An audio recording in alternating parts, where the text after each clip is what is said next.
quarentena nos fez repensar em tantas coisas. O quanto o trabalho nos toma o tempo de reflexão e até mesmo nossos sonhos. O quanto o transporte público nos consome e nos deixa mais cansados até mesmo que o próprio trampo. Já conseguimos compreender que o caos nos leva a mudanças. Já estamos em meio ao caos. Aliás, muitas pessoas ao longo de sua vida nem sequer saíram dele. As pessoas comentam, não vejo a hora de tudo voltar ao normal. É nesse momento que paro, penso e reflito. Mas que diacho seria esse normal?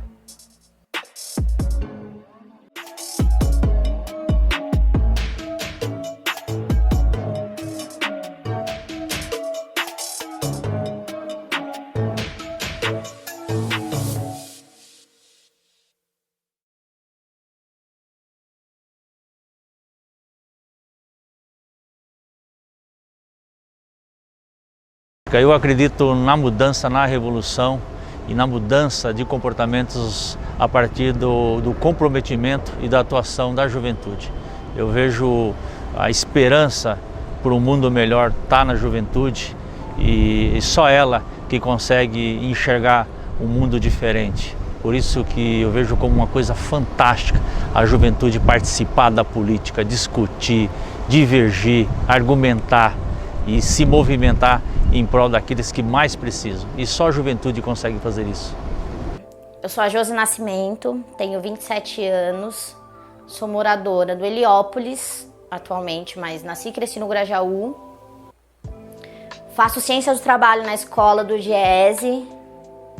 Um salve aí para meus professores que são muito foda. Amo vocês. Parei de falar de você, Nini. Tô como secretária municipal de juventude. Sou mãe da Ana Beatriz, de 7 anos. Meu nome é Messias Pereira, sou pastor da Igreja Batista Venha Teu Reino. Tenho 28 anos, sou natural de Palmares, Pernambuco. Estou aqui há 15 anos. Sou candidato a vereador pelo Partido dos Trabalhadores. Oi, eu sou a Vivi Mendes, eu tenho 31 anos, sou advogada, militante feminista, ativista pelos direitos humanos e candidata a vereadora pelo PT aqui em São Paulo. Minha mãe chama Virgínia, meu pai chama Antônio, meu irmão chama Guilherme. Eu gosto de falar porque eles são muito importantes nesse processo. Sou canceriana com ascendente Sagitário. Bem, meu nome é Leandro Prior, tenho 29 anos, nasci em Caraguatatuba, no litoral norte paulista, né? Agora sou morador aqui de São Paulo, vim para cá. Sou membro da bancada antifascista e candidato a vereador em São Paulo. O legal dessa bancada é que nós nos juntamos e falando assim, a gente vai ter que unir esforços, né? Mas em torno do quê? Eu sou a Tamires Sampaio, eu tenho 26 anos, eu sou advogada, eu sou formada em Direito pelo ProUni no Mackenzie, que é uma universidade privada aqui de São Paulo. Graças ao ProUni eu sou formada em Direito e graças a uma bolsa da CAPES hoje eu sou mestra em Direito Político e Econômico. Sou militante do movimento negro, costumo dizer, desde que eu tô na barriga da minha mãe. Eu sou candidata a vereadora pelo PT aqui em São Paulo.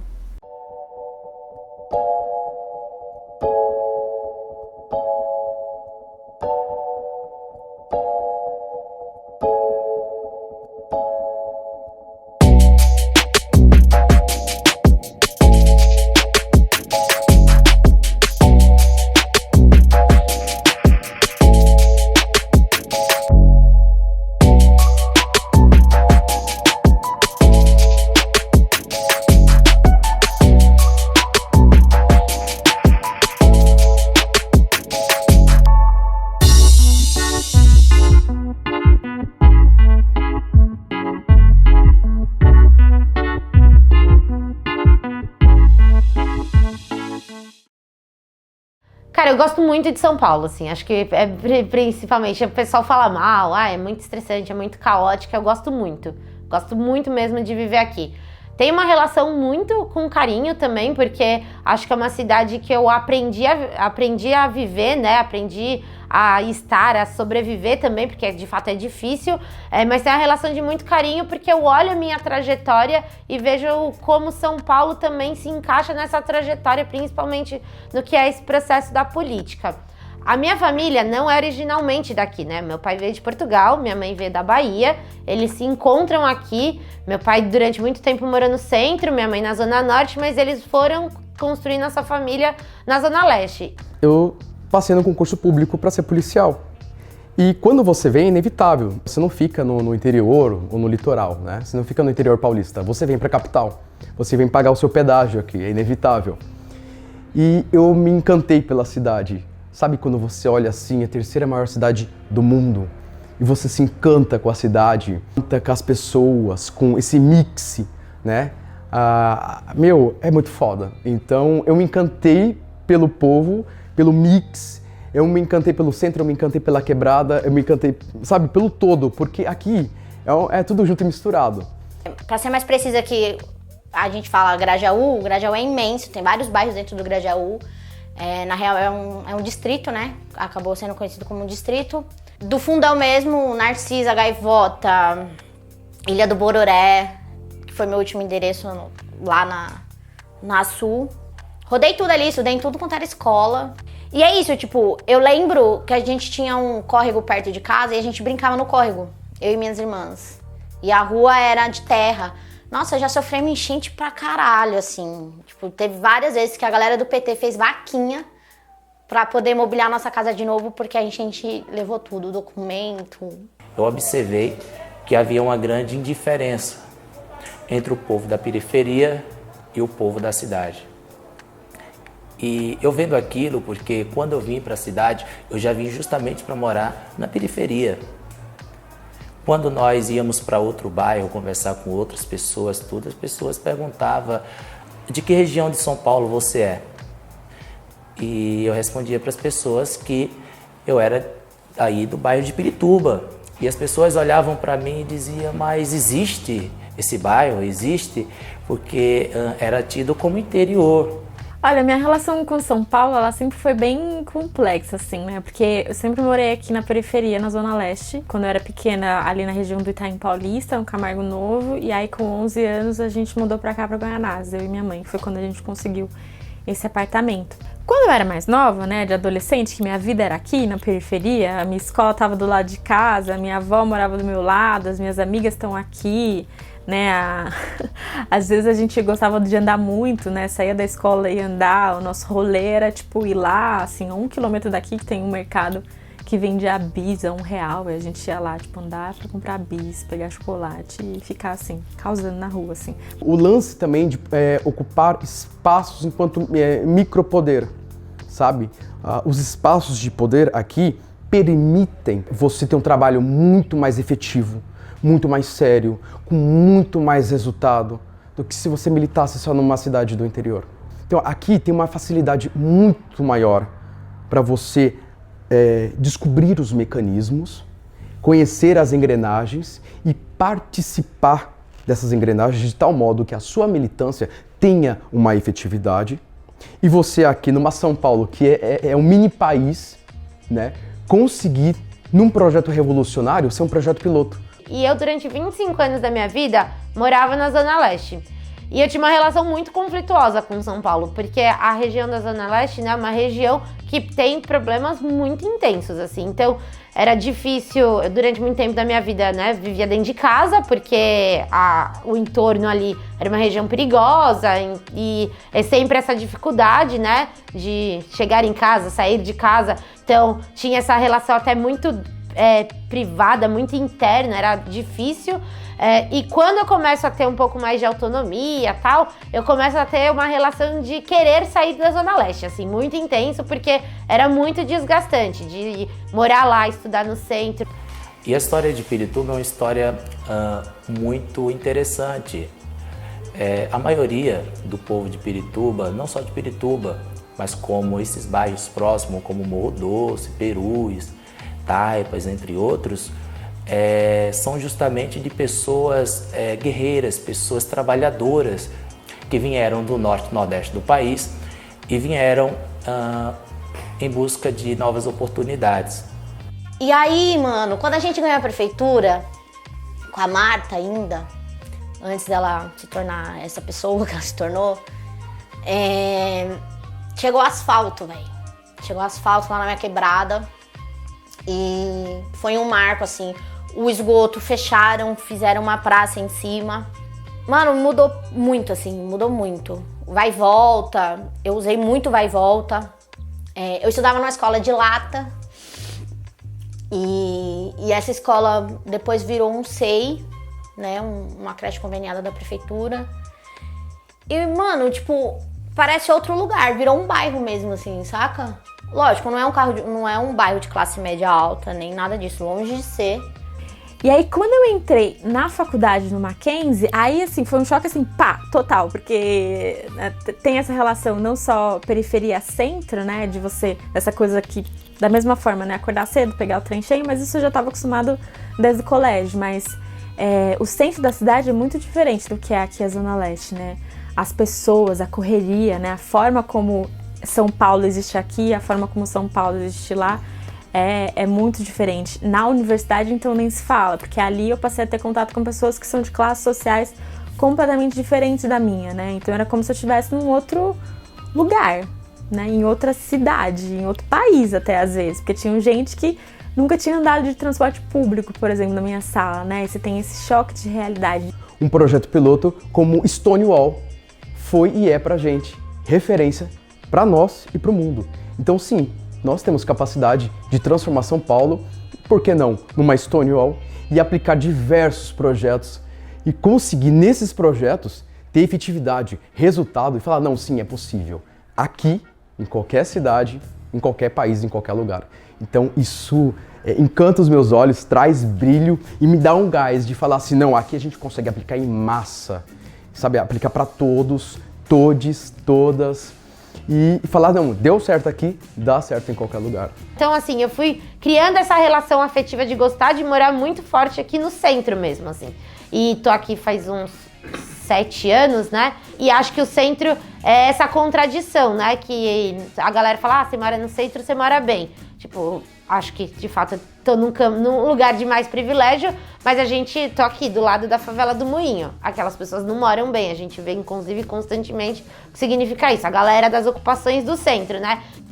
E você percebe essa diferença gritante de lugar para lugar que você vai. Tipo, nos bairros onde você vê que tem um pouco mais de organização social, algum movimento, alguma coisa, você percebe que eles têm minimamente uma estrutura melhor, assim, básica. E aí quando você vai, tipo, no Moinho, por exemplo, que não era pra ser, né, tipo, tão abandonado pelo poder público, por ser numa área central e tal, você vê o quanto é precarizado, assim. E aí, tipo, você olha e fala, caralho, é um choque gritante. Você olha em volta os prédios e aí as pessoas naquela situação, assim, de miséria, né? Então, a grande indiferença é que quando nós falamos do nome Pirituba, as pessoas primeiro falavam, aonde é isso? Isso faz parte da cidade? Aonde é isso? Isso é interior? Era muito desconhecido. Infelizmente, na cidade de São Paulo, existe ainda muitas pessoas que desconhecem certas regiões. A cidade, pelo meu conhecimento, é uma cidade geral, é uma cidade para todos, aonde todos os bairros faz parte, mas existem periferias que as pessoas desconhecem que faz parte de São Paulo. É esquecida. Da onde eu vim, para onde eu vou, né? Por que existe essa diferença desses lugares? Né? E quando a gente fala sobre o normal, né? O que é o normal aqui em Guaianazes, o que é o normal lá no centro da cidade, né? E por que é tão diferente, é tão desigual? Né? E o porquê que a gente precisa transformar isso, né? E o pra que eu preciso ir lá, né? 1h30, 2 horas, às vezes, da minha casa para estudar, para trabalhar, para encontrar meus amigos, para ir num barzinho. Por que eu não posso fazer isso aqui também, sabe? Na periferia. Porque esses espaços na periferia não existem, né? Não são cultivados. Porque aqui é sempre construído para ser um espaço dormitório, né? E é lá que a cidade vive e aqui a cidade é morta. E é literalmente morta, porque aqui existe morte também, de fato, né? Violência, ausência do Estado. Lá na Zona Leste, onde eu morava, como tinha uma dinâmica, isso, né? De pouco serviço público, da rua ser perigosa, dessa insegurança. Então, o que a gente tinha enquanto espaço de lazer era o shopping, né? Eu lembro que o shopping perto da casa dos meus pais é um shopping que eu conheço até hoje de trás pra frente, assim, porque era onde eu passava os meus finais de semana. Isso é uma coisa que eu acho que pelo menos a nossa geração tá querendo reorientar, né? Sim, que não dá pra ser só essas relações de consumo que justificam, que resumem as nossas dinâmicas de vida. Penso em continuar morando aqui, penso em continuar construir minha família, construir minha vida aqui. Então, para mim, o que vai ser da cidade é muito importante. Essa é a grande indiferença, né, que eu vejo. Então, o que me fez me aproximar hoje e ter um amor, um carinho muito especial pela cidade de São Paulo é acreditar que ela pode ser melhor.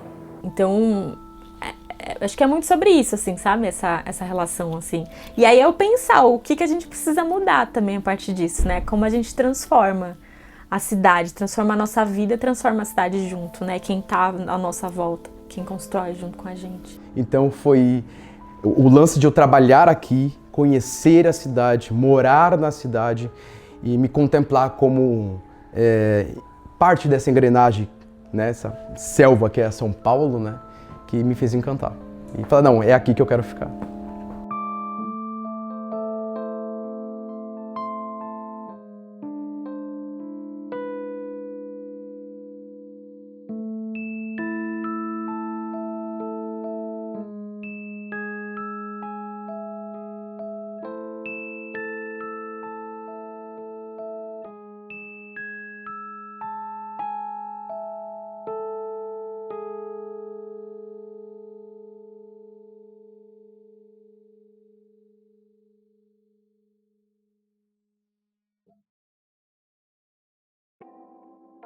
Conheci o PT em 2012, conheci de fato, já sabia o que era o partido, tinha feito campanha para Dilma em 2010, tinha feito campanha em 2012, né, para Haddad, e foi quando eu tive a oportunidade de fato conhecer o PT. Comecei a atuar politicamente antes na universidade, no movimento estudantil, mas quando eu tive a oportunidade de fazer a campanha da Haddad em 2012, eu pude rodar a cidade fazendo campanha. E aí eu comecei a compreender o que era o PT de fato, para além do que eu via da propaganda eleitoral. Conheci o PT usufruindo dos programas sociais, né, como o programa Bolsa Família, né, como a gente, criança, habitando em um lugar pouco visado pelo governo federal, como o norte e nordeste do país, e a gente meio que acabava sofrendo muito, porque havia uma omissão do governo para essas regiões. E quando o PT ele chegou, revolucionou, mostrou para nós que não sabia nem quem era o presidente da República, que havia ali um programa que iria tirar a fome do povo, iria levar energia elétrica, luz para todos, como no interior do estado. Então, o PT diminui a desigualdade social, diminuiu e continua diminuindo. Nasci e cresci de pais petistas e militantes, e eles se conheceram na militância. Então, eu tenho muitas recordações de infância em ocupações, por exemplo. O bairro que eu morava, no Fundão do Grajaú, foi todo ocupado. E minha mãe era uma dessas lideranças populares que ocupou. Eu tinha 16 anos, estagiário de Direito em Caraguá, porque eu terminei meu colegial com 15.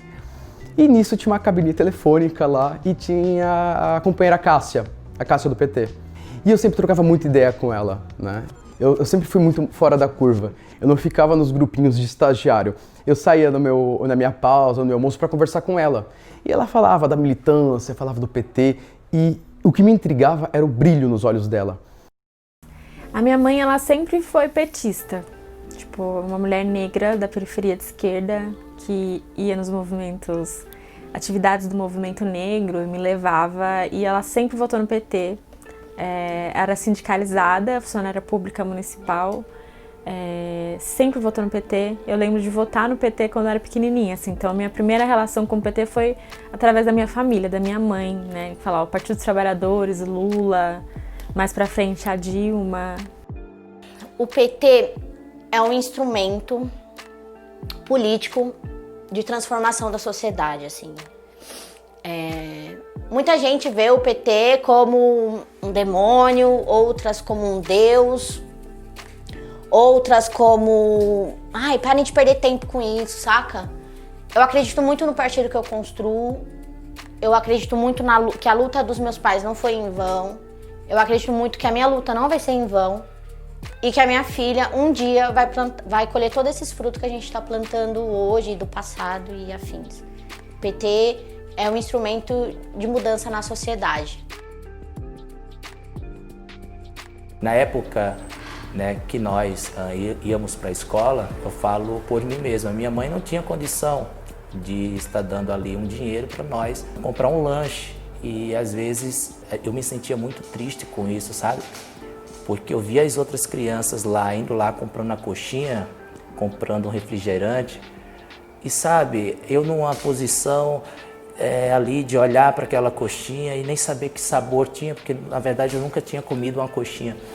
A criança não tem culpa da omissão dos governantes, de infelizmente os políticos se omitirem a fazer o que é para ser feito, uma política de qualidade para todos, e acaba esquecendo essas crianças de periferia. Então, o PT mudou isso aí, né? O PT foi um partido onde deu dignidade a todos, onde tirou essas pessoas de extrema pobreza. Não que eles não são mais pobres, mas eles estão mais iguais. As pessoas estão mais iguais hoje, né? Era um momento que a família inteira se reunia para fazer os corre. Era pro PT? Era, mas era tipo os poucos momentos... Ai, eu vou chorar. Os poucos momentos que a gente tinha todo mundo reunido, porque era sempre minha mãe na rua trampando pra caralho. E era um momento que ela falava, não, ó, vamos lá, todo mundo precisa ajudar. Aí juntava um monte de gente em casa, tipo, a gente já fez comitê em casa, inclusive. Lembro dos meus primeiros 20 reais que eu ganhei fazendo campanha, foi muito engraçado, tipo. Aí eu peguei os 20 contos e falei, mano, vou comprar uma pizza. A capacidade de transformação vem da política. Porque só há um único meio, e é você, por meio da política, você ocupar espaços. E ocupando espaços, você gera luta, representatividade, busca por visibilidade, né? E você acaba virando um líder nato. E nisso proporcionando que outras pessoas se espelhem em você e busquem justamente aquilo, a mudança, por meio da política. Essa casa onde eu moro hoje, ela é de um programa habitacional da gestão do PT da Marta, aqui em São Paulo, que é o PAR, Programa de Arrendamento Residencial. Então o PT, ele sempre teve, assim, na minha vida nesse sentido, mas eu conheci o PT, assim, como militante mesmo, quando eu entrei na faculdade. E aí foi muito louco, porque como eu cresci ouvindo a minha mãe falando sobre o PT, o Partido dos Trabalhadores, as políticas públicas, tal, do nosso lado, da periferia, não sei o quê, eu cheguei lá e quando abriu para as falas, as pessoas estavam dizendo assim, porque o PT precisa voltar para a base, precisa conversar com o povo, porque a gente tem que se organizar. E eu tava sozinha e eu fiquei ouvindo as pessoas falando isso e ficava assim, mas gente, o PT não é o Partido dos Trabalhadores, né? Já não tá na base? Falar com as pessoas é só falar oi. Aí eu me inscrevi pra falar, que eu fiquei achando absurdo. Aí eu me inscrevi e falei, oi, sou Tamires, sou pró-unista aqui em Direito no Mackenzie. Tô ouvindo vocês falarem que precisa voltar pra base, conversar com as pessoas, mas assim, não tem segredo, gente. É só você virar do lado no trem e falar, oi, tudo bem? Meu nome é fulano, vamos conversar? Tipo, não tem segredo pra falar com as pessoas. E aí foi muito engraçado, porque eu tava sozinha, ninguém me conhecia ali. Ficaram, né, quem que é essa maluca que tava falando isso aqui agora que apareceu, assim. Aí uma turma da juventude veio conversar comigo e me chamaram para uma reunião e em um mês eu tava afiliada. E aí, assim, a vida foi de cabeça para baixo, porque foi daí pro caos, assim, né? Porque aí eu comecei a militar na juventude do PT, em São Paulo, aí tive contato com uma turma do movimento negro, do movimento estudantil, no Mackenzie, no estado, no país, no mundo. Aí eu conheci uma galera da juventude, depois que eu fui morar numa ocupação no centro, e aí eu falei, olha, existe uma juventude, saca? Tipo, e eu nem pensava nem nada, tipo, eu sempre construí as coisas pro PT sem pensar aonde eu ia chegar com isso, ou o que isso ia me dar de retorno, porque Eu acredito que a luta política é muito maior do que qualquer coisa.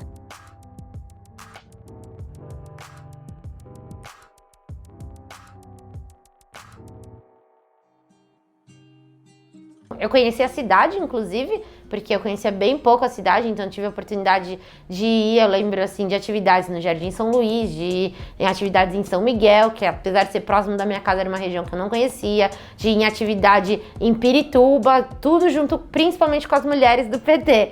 E aí, quando eu comecei a entender que o PT era mais do que eu via no processo eleitoral, mas era a história de luta de muita gente, e uma história coletiva mesmo, que ele só fazia sentido porque era muita gente junta, aí foi quando eu decidi que eu queria fazer parte desse projeto também.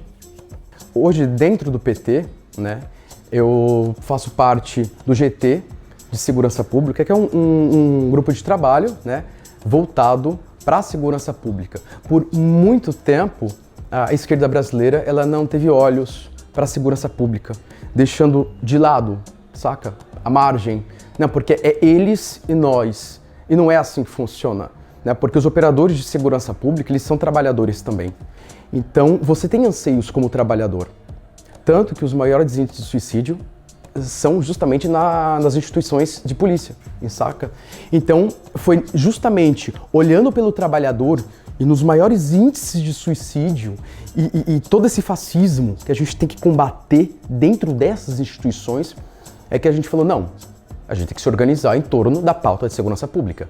Então, a partir do momento que eu tenho a ONU, eu tenho o Alto Comissariado de Direitos Humanos, falando que o aplicador da lei, ele é o fiel da balança, ele é o que garante a democracia, ele é o que garante os direitos básicos ao cidadão, foi aí que eu falei, não, tem alguma coisa muito errada. Porque eu sou o aplicador da lei e os aplicadores da lei aqui, eles não são guardiões dos direitos humanos. Quando o Haddad ganha, eu vou para a prefeitura, acompanho a Secretaria de Políticas para as Mulheres. Para mim foi super importante, porque eu já tinha uma atuação de militância feminista e entender como que a gente podia construir o passo, né, da luta institucional, do processo institucional da luta feminista. Fazia muito sentido, então foi, acho que das experiências profissionais aqui foi mais enriquecedora para mim. Então, o que aconteceu de fato era que a gente olhava para a juventude e via que nela estava o que ia ser a saída política daquela crise que a gente estava vivenciando. Porque quem estava no PT desde sempre não conseguia dar resposta para o que era aquela efervescência, aquela movimentação que vinha acontecendo desde 2013 e era a responsabilidade da nossa geração. Então, eu lembro que a gente começou a tocar a juventude do PT de uma forma que eu, pelo menos, não tinha visto antes do que tinha sido 2013, que era de uma juventude muito militante, de uma juventude muito presente, que sabia que o partido era responsabilidade nossa, que as saídas políticas iam sair também pelas nossas mãos.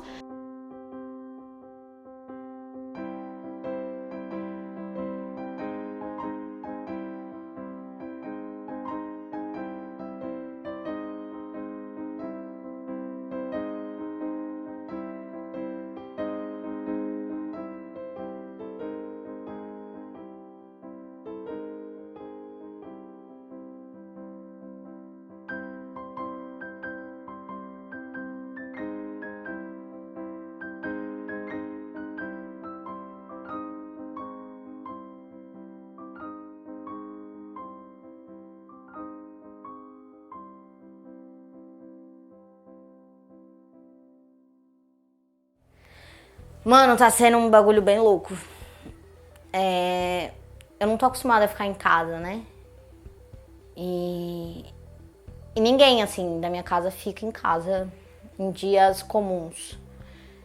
E no começo foi bem difícil, porque demorou um pouco pra eu parar de trabalhar, por exemplo. O meu companheiro parou primeiro, tipo, na primeira semana ele já começou a trampar em casa. Eu não, ainda tive que estar indo. Aliás, ainda estou indo, na real, tipo, fazer plantão. E com essa pandemia foi escancarado muitos problemas da nossa sociedade, né, na área da saúde, como mostra a falta de equipamentos, a falta de estrutura para o profissional da saúde. Mostra o quanto nós estamos longe de oferecer uma saúde melhor para a nossa população.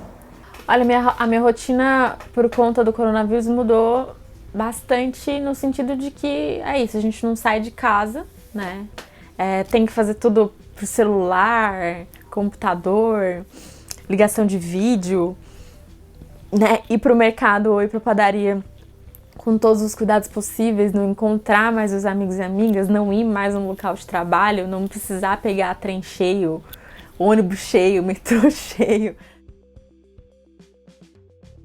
Não é só um momento muito sério, né? Porque a gente não pode descartar o lance de ser uma pandemia, o lance generalizado, as mortes, a gente não pode banalizar isso.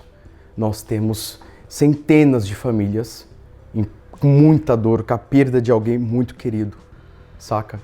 Mas nesse momento eu encaro com um momento de reflexão, de profunda reflexão, que a nossa sociedade enquanto modelo, ela deu certo? Pra mim, assim, um choque gigantesco, porque eu não passava quase nada de tempo em casa. Por conta dessa dinâmica da militância, até final de semana, inclusive isso sempre foi um problema na minha família, domingo, né, até de domingo, sábado, a gente tá sempre em reunião, sempre em atividade, sempre tem ato, sempre tem alguma coisa pra fazer. Então eu não tinha esse costume de ficar dentro de casa. Então foi um baque muito grande, assim, logo de início. Infelizmente, os grandes políticos, ou até mesmo os grandes governantes, entre aspas, né, não se utiliza do serviço público, da saúde pública. Ele se utiliza dos grandes planos de saúde, né, onde, se eles pegar o vírus, ele já tem ali um respirador esperando na hora que for socorrido, até mesmo dentro da ambulância já existe uma UTI para isso. Para ele. Então, é uma realidade diferente. Eu acho que a energia ela é diferente do presencial, né? E isso é muito louco, porque a internet, né, e esses meios de comunicação, eles aproximam a gente, né? Inclusive porque agora a gente está fazendo reunião, né, uma atrás da outra e com pessoas que estão em lugares diferentes, né? Às vezes agora nem faz diferença se você está aqui em São Paulo, na cidade, ou se você está do outro lado do mundo, porque, né, na telinha tá ali todo mundo junto. Então a internet ela aproxima a gente, mas ao mesmo tempo ela afasta, né? Porque você não tá junto, você não tá pegando na mão, você não tá encontrando, né? Eu tô muito acostumada a ter contato físico com as pessoas, a abraçar, a sempre ver, né? Tipo, a gente tá sempre na correria, entre uma reunião e outra, entre trabalho, entre faculdade, entre maternidade. Tem vínculos afetivos, né? Tem abraço, tem cafezinho, tem cervejada depois dos rolês. Eu acho que eu tô sentindo muito falta disso, de sair de uma reunião com a juventude e beber uma breja. Eu tenho um costume de pensar, de conseguir fazer as coisas coletivamente, assim. Por mais que a tarefa final seja individual, escrever, falar, eu gosto de estar com as pessoas, então de pensar junto. Eu acho que a gente vai qualificando muito quando a gente expõe e ouve as coisas, né? E vai elaborando coletivamente. Então esse processo foi um processo super difícil. E acho que o pior de tudo isso é que a gente está enfrentando a pandemia sob o governo Bolsonaro, que está, assim, prejudicando muito, né, o que poderia ser enfrentamento, deixando os mais vulneráveis.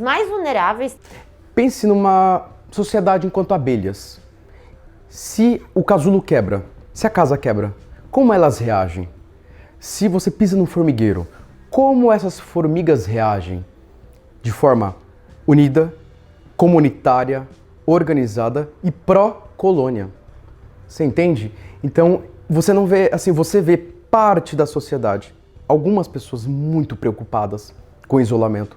Algumas pessoas muito preocupadas, e principalmente nas periferias de São Paulo e nas periferias. Sempre o pessoal mais humilde, saca? Que o pessoal se junta para ajudar os seus. E aí, conforme foi passando o tempo, eu senti muito o recorte também quando eu ia trampar. Que os ônibus aqui estavam sempre cheios. Paulista vazia. E nós só começamos a modificar, nós só começamos a pensar no próximo quando nós passamos justamente por aquilo ali, por aquela dificuldade, né? Então eu acredito que com essa pandemia a gente agora aprendemos que precisamos respeitar mais as pessoas, precisamos mais olhar como olhar comunitário para as pessoas e saber que um precisa do outro. E aí, nesse sentido, eu acho que o coronavírus, ele aflorou, assim, né, na cidade, na sociedade, um sentimento de solidariedade que é típico nosso, né? Eu digo nosso, assim, típico da periferia, né, do brasileiro periférico, porque a gente sabe que precisa de se ajudar, né, se não tem um outro, né, a gente vive em comunidade nesses espaços, e aí essa lógica de comunidade, de ajuda, de solidariedade, ela floresceu mais ainda aqui, né, então tem pessoas que às vezes, né, conseguiram continuar com o trabalho, que às vezes não tem dinheiro para pagar quase as contas direito, mas que ajuda o vizinho, porque sabe da importância disso, né. E aí quando você vai subindo ali pra Brigadeiro e tal, pelos bairros ali em volta do Ibirapuera, tipo, no máximo uma galerinha correndo, né? Porque tem que ficar fit. Não pode ficar gorda. Se ficar gorda, sai, ó, já não arruma nada. Enquanto nós tivermos pessoas preocupadas com o seu rolê, preocupadas com a abertura da balada, preocupadas com a abertura das academias e preocupadas se elas vão conseguir ter um happy hour, né? Um momento para beber no seu barzinho, tipo, tá muito errado. Então esse eu trago como momento não só como de dor e de sofrimento, porque eu perdi vários amigos, ao todo eu perdi 7 amigos meus. Eu trago como um momento de reflexão, de que se é essa sociedade que nós queremos perpetuar. Mas também acho que tinha uma questão da saúde mental, assim, das pessoas. A gente talvez não, eu pelo menos, assim, não percebia o quanto eu sentia falta de estar com as pessoas, porque como eu passo muito tempo fora, então estar em casa era aquele momento de descansar, de poder estar comigo mesma, pensar, né, fazer as coisas que eu queria, mas a gente não, eu pelo menos não tinha noção do quanto ia ser difícil não poder abraçar as pessoas, não poder estar perto de quem eu costumava estar perto, de quem era o meu cotidiano estar perto, que era o meu normal estar perto. E aí, mano, eu comecei a perceber, assim, no olhar das pessoas a desilusão. E aí eu comecei a pensar, real, tipo, às vezes não é porque a pessoa não tem noção ou porque, tipo, ela quer ser assim, ela quer ser a descoladona que faz festa. Às vezes ela só tá desiludida, às vezes ela só cansou e fala, vou morrer de qualquer jeito, tipo, ou de fome, ou de um tiro da polícia no meio da favela, ou de Covid. Vou morrer, então, já que eu vou morrer, então eu vou viver o agora, saca? Triste porque a gente toma todos os cuidados, sai de máscara, cumpre o distanciamento que as autoridades sanitárias falam, mas todos os dias ficar ouvindo que morreram mais pessoas não é fácil. E gente sendo contaminada e você observando, percebendo, vendo que as autoridades, tanto o presidente da República, como o governador, como o prefeito, não está fazendo nada, não está agindo de forma adequada. Então, conviver com a pandemia, para mim, a palavra que eu poderia assim resumir é triste. Que a gente está vivendo num momento em que os nossos governos, em todos os níveis, eles querem acabar com a população. E o Bolsonaro, ele foi eleito, né, nessa lógica. Parte da mídia tenta esconder e parte da sociedade, né, finge não ver. E esse processo de fingir não ver é muito louco como está relacionado já a uma lógica histórica do país, né? Que o Brasil, ele é um país em que mais de 2/3 da nossa história foi marcado pela escravidão, né? A violência contra a população negra e periférica, ela é, assim, enraigada na nossa cultura, de certa forma, né? O racismo, ele tá estruturado na sociedade e a gente finge que não vê essas violências, né? E logo após, né, nós atravessarmos o Covid que nós vamos atravessar, nós vamos sair mais fortes e vamos entender que o ser humano, ele precisa ser respeitado, que as pessoas, elas têm alma, que as pessoas, elas necessitam de um cuidado especial e não ser tratada de uma forma capitalista, de ser tratada de uma forma numérica. É isso que nós aceitamos? Isso nos basta? Então, além de um momento de dor, é um momento de trazer à tona a verdade, porque a verdade ela incomoda, a verdade dói, saca? Então, esse remédio amargo, né? Então, você traz assim, tá vendo? Não deu certo. Vai insistir no erro? Insistir no erro é humano ou burrice? Insistir no erro desse modelo é bom para quem? É bom para quantos? Então, para mim, a pandemia, ela também mostra que é um momento de muito medo, acho que foi um momento, ainda é, né, um momento de muito medo do que está acontecendo agora e também do que vai acontecer das consequências dela, mas também acho que é um momento de reforçar o que a gente acredita, sabe? Porque tem espaço, tem esperança no meio desse caos.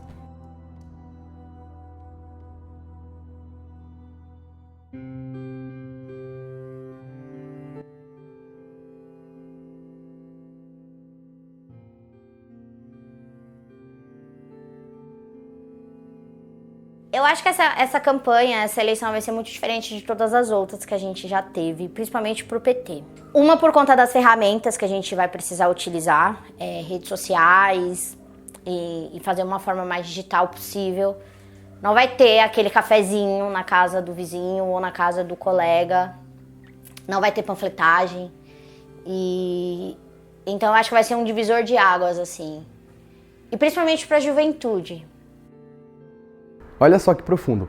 Eu sou policial militar, ok? Eu sou um agente da lei, um aplicador da lei. Mas eu tenho no coração o Partido dos Trabalhadores. E eu sempre contemplei esse Partido dos Trabalhadores. E eu sempre me vi como trabalhador. Eu tenho salário, eu tenho contra-cheque, eu tenho olerite, eu fiz o concurso público, eu sou um servidor público. E quando eu entrei no PT, aqui em São Paulo, teve uma certa resistência no início. Saca? Assim, tipo, cara, ele é militar. O que ele tá fazendo aqui? Nesse momento da pandemia, o mote, né, é fique em casa. E ficar em casa para muita gente nem é possível, né? E para outras pessoas nem significou, de fato, conseguir enfrentar a pandemia. Tanto pela casa, pela região, não ter condições, você não ter água, você não ter... morar com várias pessoas, as pessoas não conseguirem parar de trabalhar, tanto, principalmente para as mulheres, né, como a gente viu, que ficar em casa significa muitas vezes ficar com o seu agressor e correr o risco de sofrer mais violência e até, né, sofrer uma escalada de violência. Em nossa cidade, é uma das cidades que mais existem ocupações em todo o país. A maioria dessas pessoas que ocupam não ocupam porque querem invadir propriedade alheia, né? Não ocupam porque eles gostam de ocupar. Essas pessoas ocupam porque são trabalhadores e são trabalhadores. E essas pessoas, elas não têm como pagar aluguel, fazer mercado. Eu sempre procurei levar para a graduação as pautas do movimento, para ver como, através, né, dos meus estudos, eu conseguia contribuir com esse processo de mudança, né, e transformação. No movimento negro, uma das principais pautas nossas é o combate ao genocídio da população negra, né? No Brasil, como eu comentei, né, mais de 2/3 da nossa história foi marcado pela escravidão, né? O Brasil foi o país da América Latina que mais recebeu africanos nesse processo de tráfico de escravo. Não à toa, mais da metade da população brasileira é negra. Então, eu sofri um preconceito, não por todo mundo, mas por, assim, uma pessoa ou outra, e aquilo me doeu muito. Porque a pessoa não me olhar como um trabalhador. Porque, assim, você sabe que ali tem boas pessoas. Não é porque você é petista que você é um poço de desconstrução. Tem gente racista? Tem. Tem gente homofóbica? Tem. Tem gente misógina? Tem. Por quê? Porque o petista, ele não nasce em Marte, né? Ele vem da própria sociedade. E a sociedade é racista, a sociedade é misógina, a sociedade agride a mulher. Eu acho que esse momento da pandemia mostrou pra gente o quanto que a luta por moradia é uma luta que é cada vez mais importante na nossa cidade, na verdade, no nosso país. Tive a oportunidade de me aproximar da luta por moradia. Eu não sou de ocupação, não sou representante dos movimentos, acho que é importante citar isso, mas no contexto da prisão de algumas lideranças do movimento de moradia aqui da região central, eu compus o comitê de luta, né, em defesa dos movimentos populares e também passei a advogar junto a esses movimentos. E foi uma experiência muito importante porque a gente sabe do déficit que existe na cidade de São Paulo, sabe? O movimento de moradia tem uma máxima, né? Que tem mais gente sem teto do que teto sem gente. Então essas pessoas acabam sendo atraídas pela necessidade de olhar de repente uma área que está abandonada, pelos proprietários não pagar os impostos devidos, e isso acaba voltando para a União, acaba voltando para o governo. E como diz a Constituição, que o poder ele emana do povo. Automaticamente essas propriedades elas voltam para o Estado, né? Automaticamente essas propriedades voltam para o governo. Então, como também diz a Constituição que todo cidadão tem direito sim à moradia, essas pessoas elas foram obrigadas a estar nessas áreas ocupadas, não porque gostam, mas porque elas foram forçadas pela condição que o próprio governo oferece. O principal problema não é falta de moradia, mas talvez com a função que a moradia, né, que a propriedade cumpre na nossa cidade, que não é a função determinada pela Constituição, que seria a função social. Então a gente vê recorrentemente, né, pessoas que são despejadas, que não conseguem arcar com aluguéis. E eu gosto também do que uma das lideranças fala, né, que todo mundo que não tem a casa própria, na verdade, é um sem-teto, né? Muitas pessoas moram nessas ocupações e sofrem muito, porque não tem uma água legalizada, não tem sistema de esgoto, não tem energia elétrica, sabe? E essas áreas ocupadas estão em todas as regiões de nossa cidade. E essas pessoas sofrem porque sequer existe um endereço para ser colocado uma correspondência. Então, se você for ver a instabilidade que passa uma pessoa morando em uma ocupação. Esses 54%, né, da sociedade brasileira, eles não estão representados em espaços centrais, muito pelo contrário, né? A gente vê a população negra nos índices de homicídio, né? A cada 23 minutos um jovem negro é assassinado. A gente vê a população negra nos índices de quem está sendo encarcerado. Mais de 60% da população encarcerada é negra. A gente vê a população negra nos trabalhos mais precários. Eu sou trabalhador, né? Eu abordo, porque não tem como não abordar, porque crimes acontecem. Pessoas matam, pessoas roubam, pessoas furtam contra as pessoas até mesmo das famílias da esquerda, saca? Então, assim, existem pessoas boas e ruins em todos os lugares, em todos os espaços. Então, não existe Estado no país, né, no mundo, que não tenha polícia, que tenha a figura de alguém fiscalizando. Então, eu vou abordar. A pergunta é se eu vou abordar com truculência, com violência. Não, porque não foi isso que me foi ensinado. Não é isso que preconiza o Manual de Direitos Humanos para forças policiais da ONU. E durante a graduação, eu pesquisei sobre segurança pública cidadã. E durante o meu mestrado, eu pesquisei sobre racismo estrutural e política criminal. E eu decidi fazer isso porque eu pensei que eu precisava de alguma forma linkar, né, essa luta que eu tinha na sociedade, na cidade, trazer ela para a academia para pensar como a gente consegue fazer um processo de transformação, né, através do direito, se isso é possível ou se não é possível. Mesmo que o possível, né, a resposta talvez seja a gente reconstruir por completo o sistema jurídico que a gente vive, o sistema político que a gente vive, né. A galera não colocava credibilidade nas redes sociais, né? Porque todo mundo falava, ele não tem base, ele é um maluco, ele é só um surtado no Congresso. E aí a gente viu o alcance que ele teve nas redes e a gente viu que ele conseguiu ganhar uma eleição através de fake news. E aí, tipo, eu acho que é meio absurdo, porque a gente pensava, cara, quem acredita em uma bandeira de piroca? Muita gente acreditou, muita. Não é à toa que ele tá lá. Porque qualquer pessoa, e acho que essa pandemia mostrou que nesse sistema a gente está muito vulnerável, então qualquer pessoa pode um dia perder a sua casa, né, para deixar de ter onde morar, não ter aluguel, não ter dinheiro para pagar o aluguel.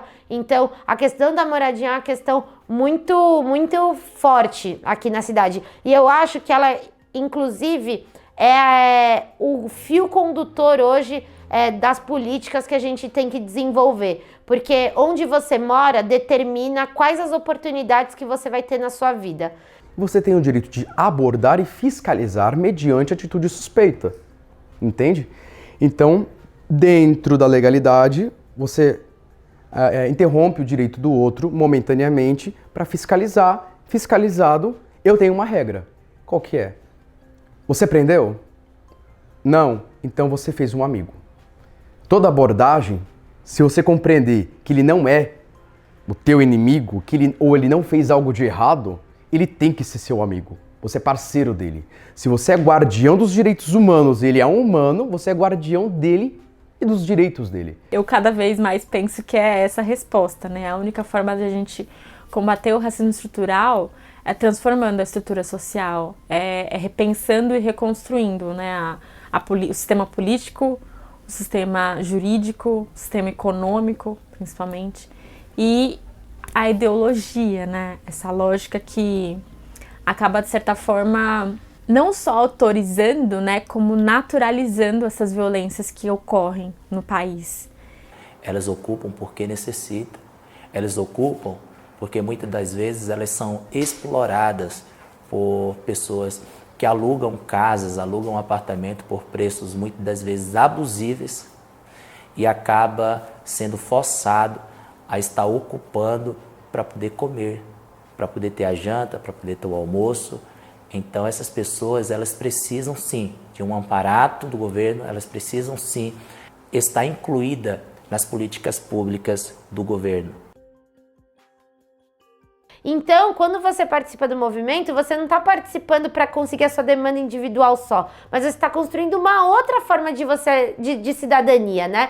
Não é uma coisa, não se resume a se organizar para conseguir a propriedade só, que é importante, que é fundamental, mas não, é para você entender todo esse sistema que faz com que alguns tenham e outros não tenham, e que ele precisa que alguns não tenham para ele de fato funcionar. Então eu acho que esse processo de poder ter me envolvido nessa discussão, nessa construção, foi muito legal, assim. Acho que me deu uma outra visão de como a gente tem que se organizar, porque de fato as formas pelas quais o nosso partido foi constituído, elas estão deixando de existir, elas estão se enfraquecendo. A segurança pública no Brasil, essa segurança que mata jovem negro todo dia, né, que arrasta a mulher negra, né, na viatura da polícia, que faz com que o policial pise no pescoço de uma mulher negra ou mate uma criança dentro de casa. Essa política ela é baseada nessa estrutura racista e violenta, né? E numa lógica de manutenção da ordem e prevenção de risco, que nada mais é do que proteger o patrimônio a todo custo, inclusive a custo de vidas negras e periféricas, né? Os operadores de segurança pública, os policiais, eles são seres humanos, né? Eles têm pautas próprias, eles têm anseios próprios e ninguém escuta, e ninguém sequer quer escutar. Por isso que a direita abraçou, entendeu? Você tem um filho abandonado, alguém pegou e abraçou. Até então a esquerda não estava discutindo segurança pública e estava jogando eles de canto. Se eu tenho uma categoria, só que no estado de São Paulo são 88 mil, só no estado de São Paulo. Se todos os estados, né? Eu tenho Polícia Federal, Rodoviária Federal, Polícia Militar, Polícia Civil, Técnico Científico, GCM, Bombeiro. A partir do momento que você pega tudo isso e joga e finge que não existe, você fica cego, você não trabalha com a realidade, cara. Você não fura a bolha. Tem trabalhadores que não podem fazer greve. Essa campanha vai ter muita diversidade. E eu fico muito feliz que o PT conseguiu alcançar essas pessoas. Essa diversidade toda que tá aí, né? O pastor, a galera da segurança pública, LGBTQI+, as mulheres estão ocupando muitos dos espaços. Tá sendo diferente para todo mundo. É uma campanha onde a juventude está inserida literalmente em todos os espaços. Cidade utópica de São Paulo é uma cidade em que eu não preciso gastar 2, 3 horas para chegar num local de trabalho, para encontrar os meus amigos, para poder me divertir. É uma cidade em que a gente tem uma relação com a terra e com a natureza muito diferente do que a gente constrói aqui. É uma cidade que não enterra os seus rios, como a gente fez aqui com São Paulo, que é inclusive uma das principais causas de enchentes nas periferias aqui da cidade. Eu gostaria de ver São Paulo mais igualitária. Uma São Paulo onde não existisse distinção do bairro melhor ou do bairro pior, de classe A ou de classe B. Eu gostaria de ver uma São Paulo onde essas pessoas periféricas elas tivessem acesso. Eu queria viver numa cidade com muita cor, muito colorida, diversa, que São Paulo é uma cidade diversa, porém essa diversidade alcança poucos. Eu queria viver numa cidade onde eu pudesse sair de casa e chegar sem ter medo da polícia. Eu queria morar numa cidade onde os meus iguais não passassem fome. A cidade que eu quero viver, que eu gostaria de viver, que eu contemplo como ideal, é aquela que compreende que nós vivemos e englobamos um todo. Nós temos a comum unidade, que é a comunidade paulistana. Vou ter brancos, pretos, amarelos, vermelhos, que são os indígenas. Eu vou ter rico, eu vou ter pobre. Eu não tenho como só ter pobres ou ter todo mundo, tudo bonitinho. Vai ter um com mais, um com menos, porque é o atual modelo que nós vivemos, é o capitalista. A cidade que eu quero viver é uma cidade em que a gente não precisa escolher se a gente vai sair, sei lá, 1 ou 2 horas mais cedo de casa para pegar o metrô mais cheio ou mais vazio, né? Pegar ele mais vazio, porque se ele estiver muito cheio eu posso ser assediada. É a cidade que, se eu sofrer algum tipo de violência, eu não vou precisar ir numa delegacia que vai me questionar o tempo todo se ela de fato aconteceu ou não, porque talvez a marca não seja tão aparente ou porque não pareça que de fato eu tenha sofrido essa violência. É uma cidade em que eu, mulher negra, não tenha medo de sair de casa e ser violentada se eu voltar muito tarde, né? É uma cidade em que um jovem negro periférico esteja protegido dentro de casa e fora dela também, porque hoje ele não está protegido nem dentro nem fora de casa. Talvez, eu falando assim, você pode interpretar como a São Paulo, Alice, País das Maravilhas. Eu não quero ver São Paulo justamente nesse sentido. Eu quero ver uma São Paulo, pelo menos, onde o trabalhador possa trabalhar, onde uma pessoa que mora em ocupação, no mínimo, possa dormir e possa ter certeza que não vai ser obrigada a se retirar do seu lar, da sua casa. Eu queria ter uma cidade de uma educação de qualidade, onde uma criança de escola pública pudesse disputar o mesmo espaço da USP que a galera que estuda a vida inteira em colégio particular. Eu queria ver numa cidade que a juventude não morresse por estar num baile funk.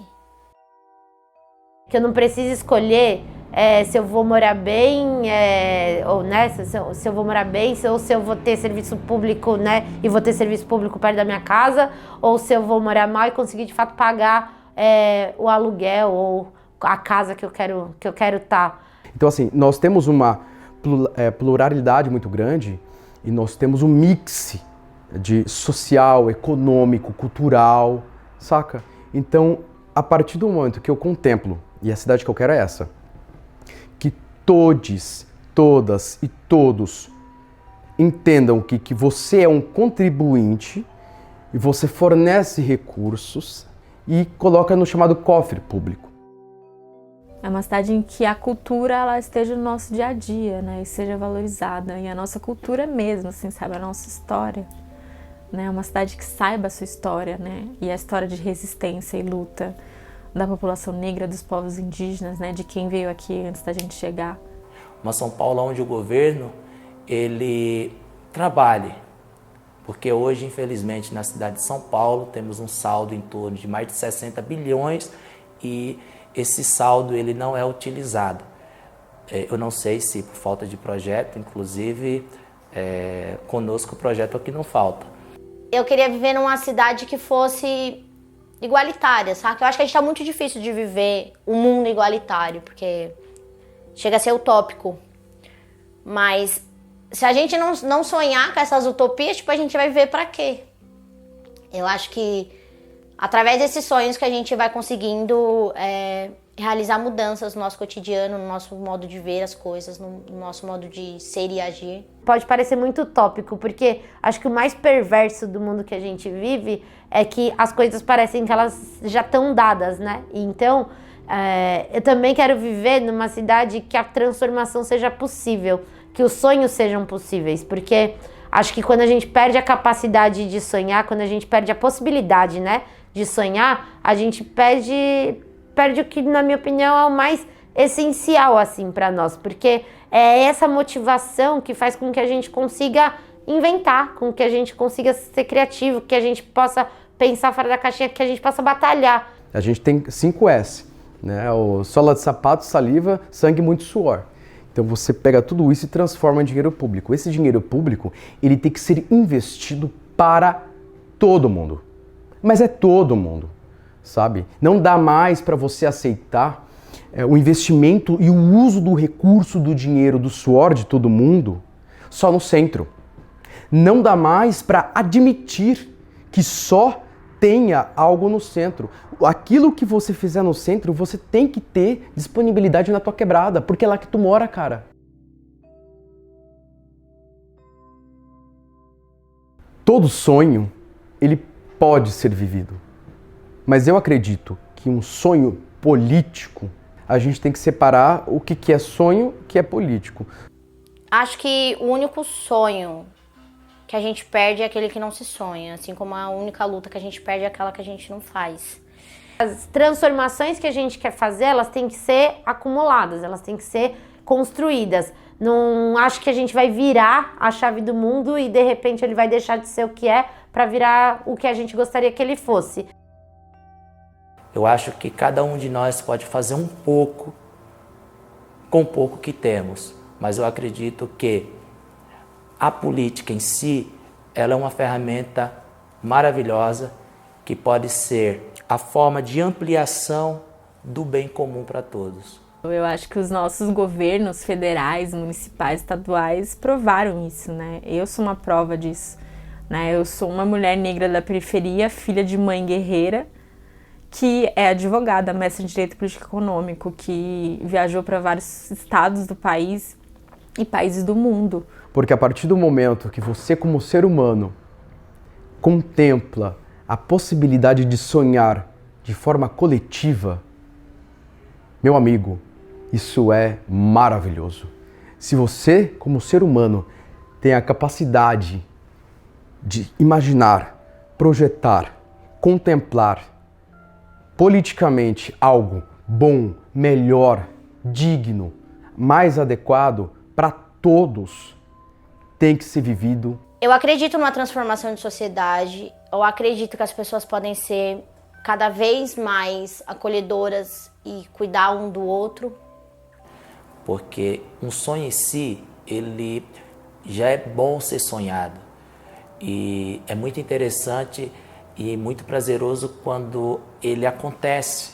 E quando nós falamos em sonho político, é um sonho que não cabe apenas só você. Cabe muitas mais pessoas, muitas pessoas envolvidas em um sonho com um só propósito.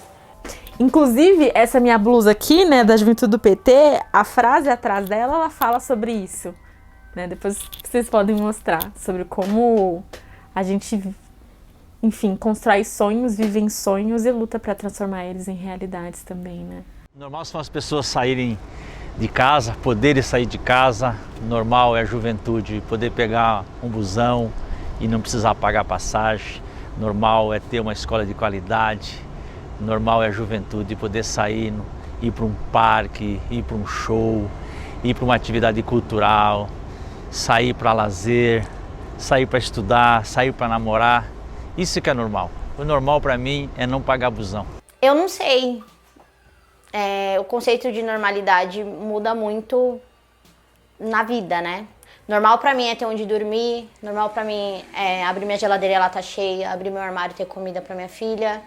O trabalhador ter acesso ao emprego, normal para mim é o jovem da periferia ter acesso a cursos, ter acesso à educação, ter acesso ao esporte. Na realidade, eu acho que tem várias formas de responder primeiro que é normal, assim. Primeiro, normal, assim, da minha vida, né? A realidade, as coisas que eu tenho contato, as pessoas, né? A minha rotina. É rotina, um pouco, né? Isso é um normal, se for pensar em mim. Mas tem uma outra coisa que é normal que tá relacionada ao padrão, assim. Padrão estético, padrão social, padrão cultural.